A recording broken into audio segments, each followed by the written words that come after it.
អូខេមុននឹងចូលគេយើងធ្វើការ review ជាមួយនឹងទឹកអប់យើងមួយសិននេះគឺជា 9PM Malaysia អ្នកទាំងអស់គ្នាហើយនេះគេអាចទៅមើលជាមួយនឹង10គឺ the best ខ្លាំងមែនតើនេះគឺចេញឆ្នាំ2025គឺនៅល្អនៅចេញថ្មីអញ្ចឹងអ្នកទាំងអស់គ្នាអាចប្រើប្រាស់បានគឺក្រអូបខ្លាំងមែនតើមួយវិញទៀតគឺ 9PM Black នេះគឺ the best តាមតែចំពោះក្លិនវាគឺស្រីហើយនិងប្រុសក៏អាចប្រើបានអ្នកទាំងអស់គ្នាគឺ the best ខ្លាំងនេះអាចយកទៅសាកបាន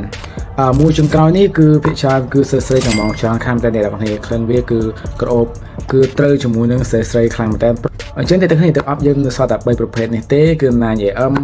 9PM Black ជាមួយនឹង 9PM Elixir គឺនេះអ្នកទាំងគ្នា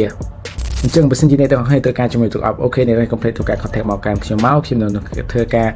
បញ្ចប់ឲ្យអ្នកទាំងអស់គ្នាភ្លាមតែម្ដងហើយមួយវិញទៀតបើសិនជាអ្នកទាំងអស់គ្នាត្រូវការជាមួយនឹងទឹកអប់យកទៅលក់បន្តអូខេអាច contact មកខាងខ្ញុំបានអាចនឹងទិញ vendor មកពីខាងខ្ញុំមកខ្ញុំនឹងធ្វើការឲ្យទឹកអប់អ្នកទាំងអស់គ្នាយកទៅលក់ក្នុងតម្លៃមួយដែលសមរម្យខ្លាំងមែនតើអូខេជាចុងក្រោយអរគុណសម្រាប់ការតាមដានវីដេអូមួយនេះ